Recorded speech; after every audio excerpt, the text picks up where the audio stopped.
الذين آمنوا وتطمئن قلوبهم بذكر الله ألا بذكر الله تطمئن القلوب الذين آمنوا وعملوا الصالحات طوبى لهم وحسن. السلام عليكم ورحمة الله وبركاته. إن الحمد لله نحمده ونستعينه ونستغفره ونعوذ بالله من شرور أنفسنا ومن سيئات أعمالنا. من يهدي الله فلا مضل له ومن يضلل فلا هادي له. وأشهد أن لا إله إلا الله وأشهد أن محمدا عبده ورسوله. أما بعد. يا أيها الناس اتقوا ربكم الذي خلقكم من نفس واحدة وخلق منها زوجها وبث منهما رجالا كثيرا ونساء واتقوا الله الذي تساءلون به والأرحام إن الله كان عليكم رقيبا. அன்பிற்கினிய சகோதர சகோதரிகளே, இறைவனுடைய மகத்தான அருளால் ரமலானுடைய மாதத்தை அடைந்து சிறப்பு வாய்ந்த இரவு தொழுகையும் தொழுதுவிட்டு இங்கே குழுமியிருக்கிறோம். இந்த நேரத்தில் வல்ல இறைவனுடைய அன்பும் அருளும் அற்றாத பெருங்கருணையும் நம்மை எல்லாம் நேர்வழிப்படுத்த வந்த உத்தம தூதர் உயிரிலும் மேலான முஹம்மது நபி ஸல்லல்லாஹு அலைஹி வஸல்லம் அவர்கள் மீதும் அவர்களுடைய சொல் செயல் அங்கீகாரம் ஆகியவற்றை தங்களால் இயன்றவாறு பின்பற்றி வாழ்ந்து மறைந்த சத்திய சஹாபாக்கள் மீதும் சஹாபிய பெண்மணிகள் மீதும் அவர்களை ஒன்று தொட்டு வந்த முஸ்லிமான ஆண்கள் பெண்கள் அனைவர் மீதும் குறிப்பாக இங்கே குழுமிருக்கக்கூடிய நம்மவர்கள் மீதும் என்றென்றும் நின்றல்லவட்டுமாக என்கிற பிரார்த்தனையோடு இந்த உரையினை ஆரம்பம் செய்கின்றோம். எல்லாம் வல்ல இறைவனின் நல்லடியார்களே, இறைவனுடைய அருளால் இந்த ரமலான் மாதத்தினுடைய தலைப்பாக முஸ்லிம்களின் வாழ்வும் மரணமும் என்கிற தலைப்பின் கீழாக மார்க்கம் கற்றுத்தந்த பல்வேறு விதமான செய்திகளையும் முஸ்லிம்களாக வாழ்ந்து மறைந்த நல்லடியார்களுடைய அந்த செயல்பாடுகளையும் நாம் அறிந்து கொள்ள இருக்கிறோம். அந்த அடிப்படையில் இன்றைய தினம் அல்லாஹுடைய தூதர் நபி ஸல்லல்லாஹு அலைஹி வஸல்லம் அவர்களுடைய காலத்தில் வாழ்ந்த ஹப்பாப் இப்னு அரத் என்று சொல்லக்கூடிய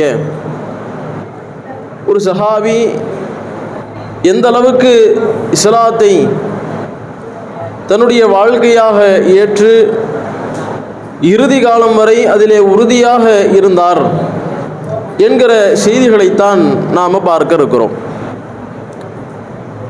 இந்த ஹப்பாப் என்று சொல்லக்கூடிய சஹாபி ஆரம்ப காலத்திலேயே இஸ்லாத்தை ஏற்றுக்கொண்ட சஹாபாக்களில் ஒருவர். நபிகளார் ஏகத்துவத்தை எடுத்துரைத்த ஆரம்ப கட்டத்தில் இஸ்லாத்தை ஏற்றுக்கொண்ட சொற்பமான நபர்களில் ஒருவர் இந்த ஹப்பாப் இப்னு அரத் என்று சொல்லக்கூடிய சஹாபி. இவர் நஜித் என்று சொல்லக்கூடிய பகுதியை சார்ந்தவர். அங்கே நடந்த ஒரு சண்டையில் இவர் அடிமையாக்கப்பட்டு இந்த மக்காவிலே அடிமையாக விற்கப்படுகிறார். இவரை உம்மு அம்மார் என்று சொல்லக்கூடிய ஒரு பெண்மணி இவரை வேலைக்காக அடிமையாக வாங்கிக் கொள்கிறார்கள். இந்த சஹாபி ஆரம்ப கட்டத்தில் அல்லாஹுடைய நபிகளார் இந்த சத்திய மார்க்கத்தை முழங்குகிற அந்த தருணத்தில் இவர் தன்னுடைய வாழ்க்கையை இஸ்லாத்தின் அடிப்படையில் வாழ்கிறார். இவர் ஒரு அடிமையாக இருக்கிறார். அப்படிப்பட்ட இந்த சமயத்தில் கடுமையான பல நெருக்கடிகள் இவருக்கு கொடுக்கப்படுகிறது. ஒரு சாதாரணமாக நல்ல நிலைமையில் இருந்தாலே, ஒரு அந்தஸ்து கூடியவராக இருந்தாலே அவருக்கே இந்த பல்வேறு விதமான எதிர்ப்புகள் ரொம்ப மன உளைச்சலை தரும். அவரே அந்த எதிர்ப்புகளிலிருந்து எப்படி நம்மை தற்காத்துக் கொள்வது என்பது மிகப்பெரிய ஒரு சோதனையாக இருக்கும். அதிலும் அடிமை வர்க்கத்தை சார்ந்தவர்களாக இருந்தால் கீழ்நிலையில் உள்ளவர்களாக இருந்தால் அவர்களை கேட்கறதுக்கு நாதி இல்லாமல் என்ன வேணா செய்யலாம் அப்படிங்கிற நிலை இருக்கும். அப்படித்தான் இந்த ஹப்பாப் அவர்களுக்கும் இருந்தது. கடுமையான நெருக்கடிகள்.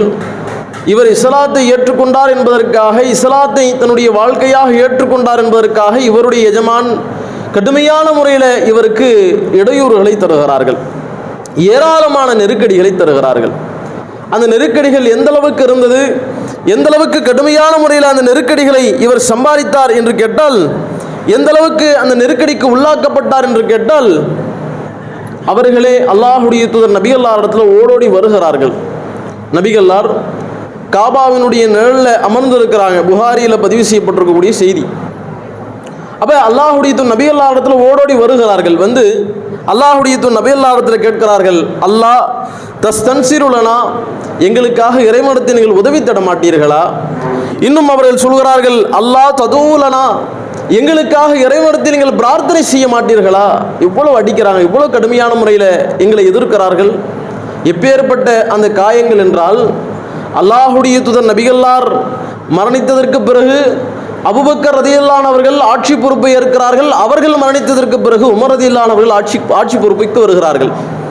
அப்போ உமர் ரலியல்லாஹுடைய ஆட்சி காலத்தில் அவருடைய அந்த சபையில் அமர்வதற்கென்றே அந்த உமர் ரலியல்லாஹு அவர்கள் சில தகுதிகளை வைத்திருந்தார்கள்.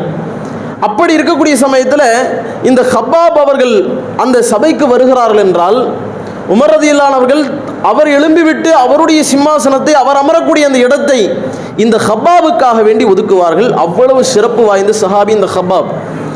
அந்த இடத்திலேயே உமர் ரலியல்லாஹு அவர்கள் பதிவு செய்வார்கள், இவருடைய தியாகம் எப்படிப்பட்டது, இவர்கள் ஆரம்ப கட்டத்தில் இஸ்லாத்தை ஏற்றதனால் இவர்கள் எந்த அளவுக்கு கடுமையான முறையில் எதிர்க்கப்பட்டார்கள், நபி அல்லாஹ்விடத்தில் ஓடினார்களே, அதனுடைய பின்னணி என்ன என்பதை பற்றி அந்த சமயத்தில் உமர் ரலியல்லாஹு அவர்கள் எல்லா மக்களுக்கும், ஏன் இவருக்கு தனி இடம், என்னிடத்தில் இவ்வளவு சிறப்புகள் என்பதை புரிய வைக்க வேண்டும் என்பதற்காக உமர் ரலியல்லாஹு அவர்கள் அவரிடத்திலே கேட்கிறார்கள், ஹப்பாபே, ஆரம்பத்தில் நீங்கள் இஸ்லாத்தை ஏற்றுக்கொண்டீர்கள் அல்லவா, அப்படி ஏற்றுக்கொண்ட தருணங்களில் நீங்கள் பட்ட கஷ்டங்களில் ஏதேனும் சிலதை எங்களுக்கு சொல்லுங்களேன், ஏதேனும் சிலவற்றை எங்களுக்கு படிப்படியாக நீங்கள் எடுத்துரையுங்களேன் என்று அந்த இடத்தில் சொல்கிற சமயத்தில் அவர்கள் அமைதியாகவே இருக்கிறார்கள். பிறகு மீண்டும் மீண்டும் கேட்கிறார்கள். அவர்கள் வார்த்தைகளால் அவர்கள் பட்ட கஷ்டங்களை எடுத்துரைக்கவில்லை, மாறாக அவர்கள் பட்ட கஷ்டங்களை அவருடைய மேலாடையை அகற்றி அவருடைய முதுகு பகுதியை காட்டுகிறார்கள். பார்த்தால் அவருடைய முதுகு பகுதியிலே சரியான முறையில் சதைகள் கூட இல்லாமல் கடுமையான முறையில் தாக்கப்பட்ட சுவடுகள் அவருடைய தியாகத்தினுடைய பின்னணியாக அங்கே படிந்து கிடக்கிறது. உமர் ரலியல்லாஹு அவர்கள் அந்த செய்திகள் எந்த அளவுக்கு கடுமையான முறையில் அந்த இடத்துல தாக்கப்பட்டாங்கன்னா, அன்றைக்கு அல்லாஹ்வுடைய நபி அல்லாஹ்விடத்தில் ஓடி வந்தார்களே, கடுமையான முறையில் அவர்கள் அந்த இடத்துல முதுகுல சூடு போடப்பட்டார்கள்.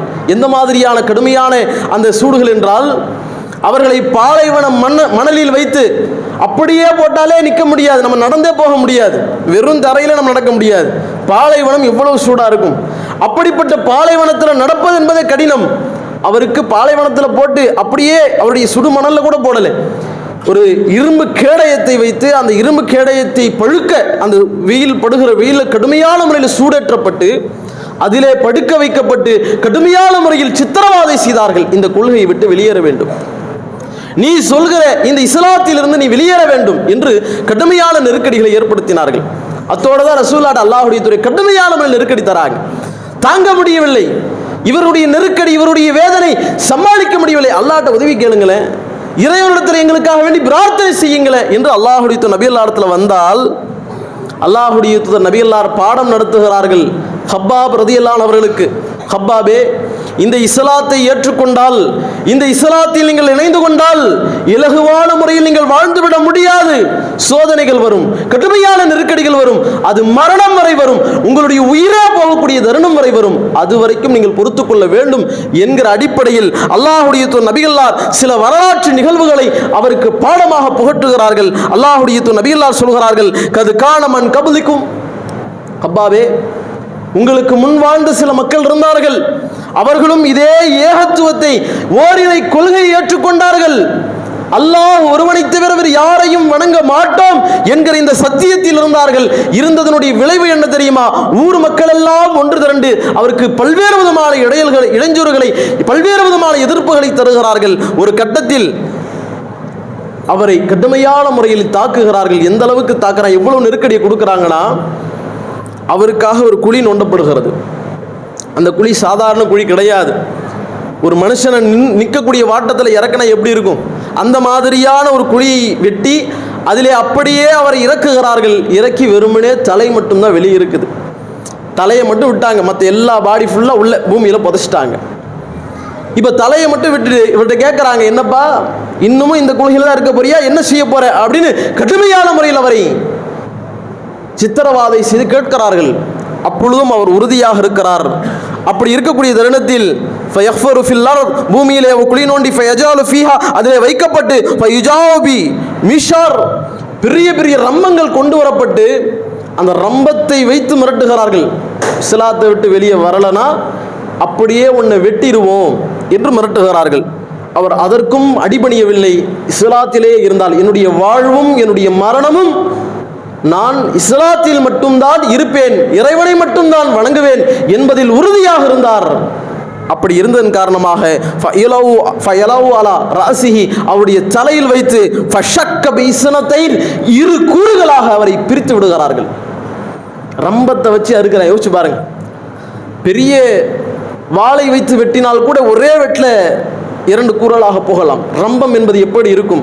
மரத்தை அறுக்கக்கூடிய அந்த ரம்பத்தை நாம் பார்த்திருக்கிறோமா என்பதே கேள்விக்குறி. அப்படிப்பட்ட ரம்பத்தை வைத்து அந்த மனிதருடைய உடலை மேலே தலையிலே வைத்து அவரை அறுக்கிறார் என்றால், இரு கூறுகளாக அவருடைய தலையை பிரிக்கிறார்கள் என்றால் எவ்வளவு கடுமையான முறையில் சித்திரவாதை செய்திருப்பார்கள். ஆனால் என்னுடைய மரணம் வரை இந்த கொள்கையில் தான் இருப்பேன் என்று உறுதியாக இருந்தார். அல்லாஹ்வுடைய தூதர் சொல்கிறார்கள், மா யசுத்துஹு தாலிக அன் தீனிஹி, இது மாதிரியான கொடுஞ்செயல், கடுமையான நெருக்கடி, எதிர்ப்பு அவரை இஸ்லாத்தை விட்டு, இந்த தீனை விட்டு, இந்த மார்க்கத்தை விட்டு வெளியேறச் செய்யவில்லை. உறுதியாக இருந்தார், அதிலேயே மரணித்தார். இன்னும் நபிகள் சொன்னார்கள், இன்னும் ஒரு மனிதர் இருந்தார், அவரிடத்தில் அந்த மனிதர்கள் எல்லாம் ஒன்று திரண்டு அவருக்கும் நெருக்கடிகளை கொடுத்தார்கள். இரும்பு சீப்புகள் கொண்டு வரப்பட்டு அவருடைய சதையையும் அவருடைய எலும்புகளையும் சுக்குநூறாக பிரித்தார்கள். குத்தி கிழிக்கிறாங்க. கொஞ்சம் கொஞ்சமா அவஸ்தை, கடுமையான அவஸ்தை. இஸ்லாத்தை விட்டு வெளியேறிவிடு, உன்னுடைய வாழ்க்கை எங்களோடு இருக்க வேண்டும், நீ புதியதாக ஒரு வாழ்க்கையை வாழக்கூடாது, இஸ்லாம் என்கிற வாழ்க்கையில் இருக்கக்கூடாது, இந்த மார்க்கத்தை விட்டு வெளியே வா அப்படின்னு கடுமையான நெருக்கடி கொடுக்கிறார்கள்.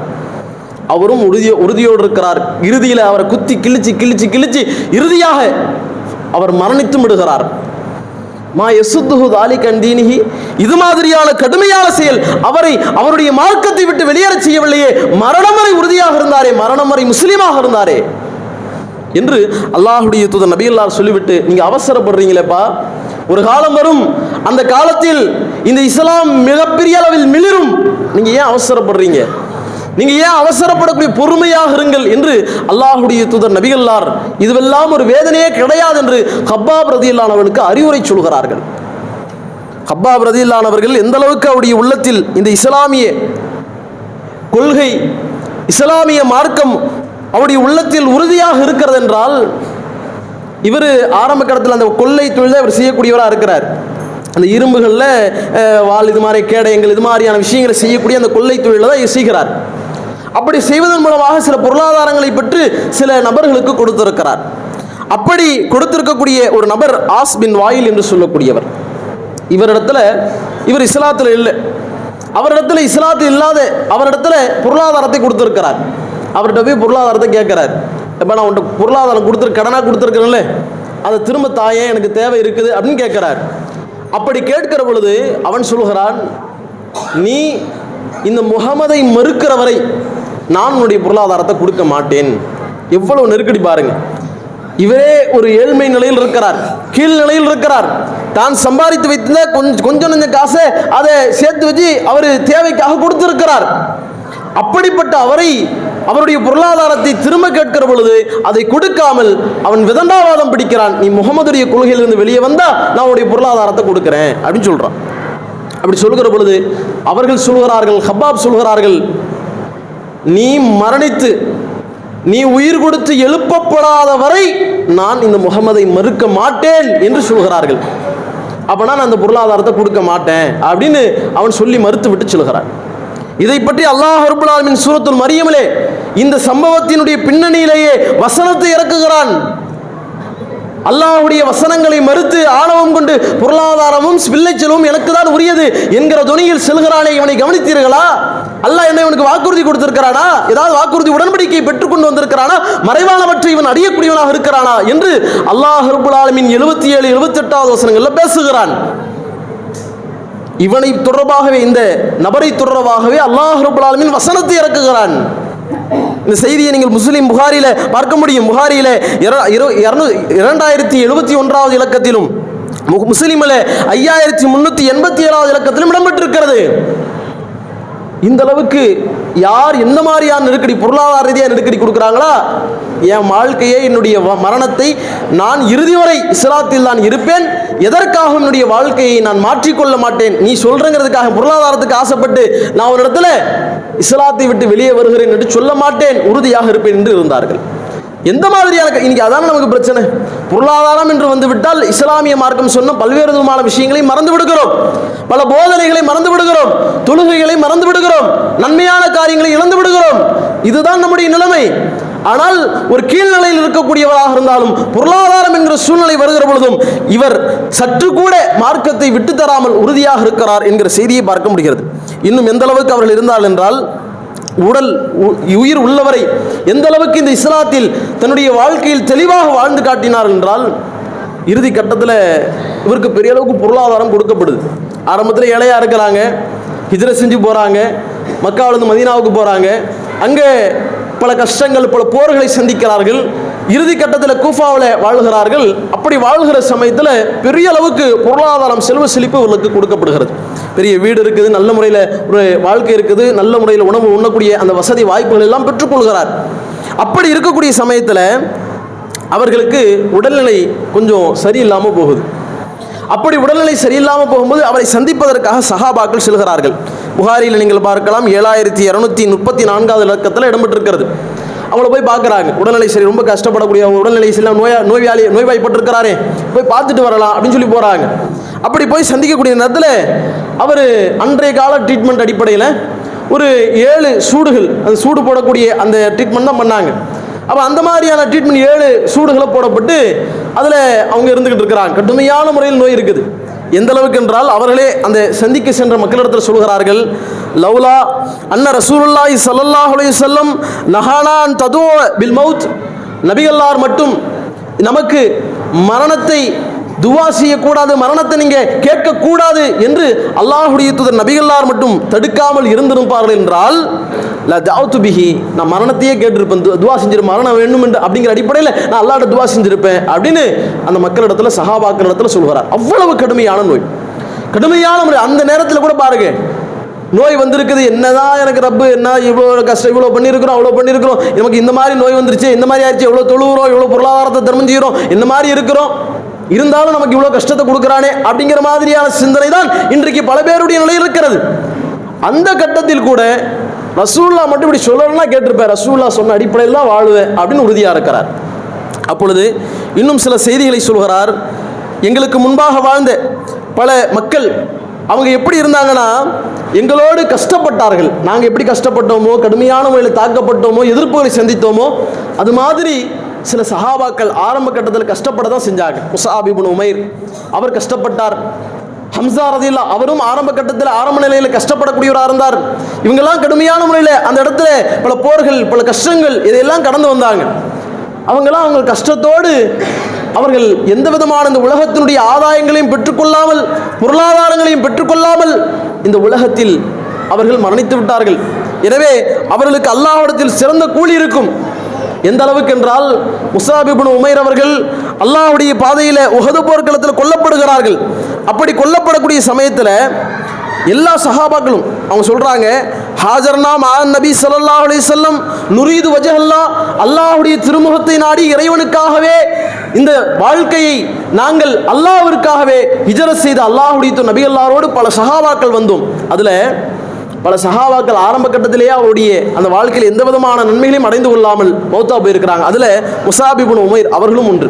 அவர்களை பற்றி நினைவு கூர்றாங்க. அந்த மரண தருவாயில கடுமையான நோய்வாய்ப்பட்டிருக்கக்கூடிய அந்த சமயத்தில் கூட அவங்க அதை நினைவு கூறுகிறார்கள், சொல்கிறார்கள், கடுமையான முறையில் கஷ்டப்பட்டாங்க. எந்த அளவுக்குன்னா, அந்த உஹது போர்க்களத்தில் முஸாப் இப்னு உமைர் அவர்கள் கொல்லப்படுகிறார்கள்.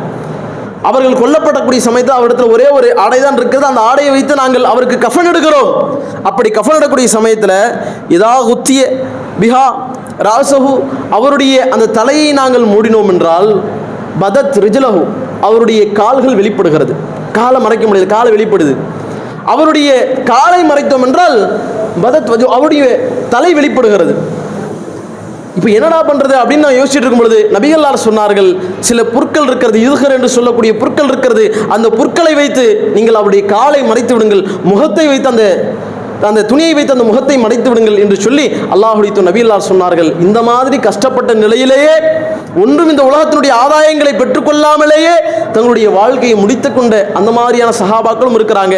நமக்கு பொருளாதாரம் நிறைய கொடுக்கப்பட்டுருச்சு, அல்லாஹ் மறுமையில் நாங்கள் செய்த நன்மைகள் எல்லாம் குறைத்து விடுவானோ, எங்களுடைய நன்மைகள் எல்லாம் இந்த உலகத்திலே அதிகமாக அல்லாஹ் கொடுத்ததுனால மறுமையில் நாங்கள் நன்மையில் குறைந்து விடுவோமோ என்று நாங்கள் நினைக்கிறோம் என்று சொல்லி நான் பயப்படுறேன்னு சொல்லி ஹப்பாப் ரலியல்லாஹு அன்ஹு அவர்கள் வருத்தப்படுகிறார்கள் என்றால் நாமும் அப்பயே போயிருக்கலாமே, அல்லாஹ்ட்ட நிறைய நன்மைகளை சவாபை அடைந்திருப்போமே, அஜ்ரை அடைந்திருப்போமே, ரொம்ப இப்போ நம்ம நிறைய பொருளாதாரம் கொடுக்கப்பட்டு விட்டோமே என்று கவலைப்படக்கூடிய சூழ்நிலை பார்க்குறோம். இன்னைக்கு நம்ம பொருளாதாரம் இல்லைங்கிறதுக்காக கவலை, நிறைய வசதி வாய்ப்புகள் இல்லைங்கிறதுக்காக கவலை, அதற்காகவே மார்க்கத்தை சரியானவர்கள் கடைபிடிக்காத சூழ்நிலை. ஆனால் இந்த ஹப்பாப் ரலியல்லாஹு அன்ஹு பாருங்க, இதே மாதிரி அப்துர் ரஹ்மான் பின் அவ்ஃப் அவர்களும் கவலைப்படுகிறார்கள். அப்போ இந்த மாதிரி சஹாபாக்களுடைய நிலையை பார்த்தால் தங்களுடைய வாழ்க்கையில் பொருளாதாரம் கொடுக்கப்பட்டு நம்ம இந்த உலகத்திலேயே அல்லாஹ் இந்த நன்மைகளை கொடுத்துருவானோ, மறுமையில் குறைச்சிருவானோ அப்படிங்கிற அந்த சூழ்நிலை இருந்தது அப்படிங்கிறத நம்ம பார்க்க முடிகிறது. அப்போ இவங்க இந்த கடுமையான நோய்வாயிலேயே மரணித்து விடுகிறார்கள், மௌத்தா போகிறாங்க. இப்படி மௌத்தா போனதுக்கு பின்னாடி அலி ரலியல்லாஹு அன்ஹு அவர்கள் சிப்பீன் என்று சொல்லக்கூடிய யுத்தத்தை முடித்து விட்டு வருகிறார்கள். வந்து அலி ரலியல்லாஹு அன்ஹு அவர்களை பற்றியான சில செய்திகளை சொல்கிறார்கள். ரஹிமஹுல்லாஹு ஹப்பாபுக்கு அல்லாஹ் அருள் புரிவானாக. அவருடைய கபரில் வந்து நின்று இந்த மாதிரி சொல்கிறாங்க. ஏனென்றால் ஃபக்கத் அஸ்லம ராகிபன், அவர் ஆர்வத்தோடு இஸ்லாத்தை ஏற்றுக்கொண்டார், நன்மையை எதிர்பார்த்தவராக இறைவனுடைய திருமுகத்தை நாடி அவர் இஸ்லாத்தை ஏற்றுக்கொண்டார். வஹாதர தாயன், அவர் கடுமையான முறையில் அந்த சூடுகளால் கடுமையான நெருக்கடிகளுக்கு உள்ளாக்கப்பட்டார். அவர் கடுமையாக பல சித்திரவாதிகளுக்கு உட்படுத்தப்பட்டார். எல்லாவற்றையும் இறைவனுக்காக தாங்கிக் கொண்டார். வாஷ முஜாஹிதன், அவர் இறுதி வரை அல்லாஹ்விடத்தில் ஜிஹாது செய்தவராகவே, நன்மை செய்தவராகவே வாழ்ந்து மரணித்தார். அவருடைய வாழ்க்கையும் அவருடைய மரணமும் இஸ்லாத்தின் அடிப்படையில் இருந்தது என்கிற அடிப்படையில் அலி ரலியல்லாஹு அன்ஹு சில செய்திகளை சொல்கிறார்கள் அப்படிங்கிறதையும் நம்ம பார்க்க முடிகிறது. எனவே இது போன்ற சம்பவங்கள் நாம் நம்முடைய வாழ்க்கை எப்படி வாழ்கிறோம், நம்முடைய செயல்பாடுகளை எப்படி அமைத்துக் கொள்கிறோம் என்பதை நாம் முரசி பார்க்க கடமைப்பட்டிருக்கிறோம். நம்முடைய வாழ்க்கையும் இறைவனுக்காக இஸ்லாத்தை கடைபிடிக்கக்கூடிய நாம் இஸ்லாத்தின் அடிப்படையில் நம்முடைய வாழ்க்கை அமைத்துக் கொள்ளக்கூடியவர்களாக, மரணம் வரை அதுபோன்ற அந்த செயல்பாடுகளை அமைத்துக் கொள்ளக்கூடியவர்களாக இருக்க வேண்டும் என்று சொல்லி இந்த உரையினை நிறைவு செய்து கொள்கிறோம். அஸ்ஸலாமு அலைக்கும் வரஹ்மத்துல்லாஹி வபரகாத்துஹு.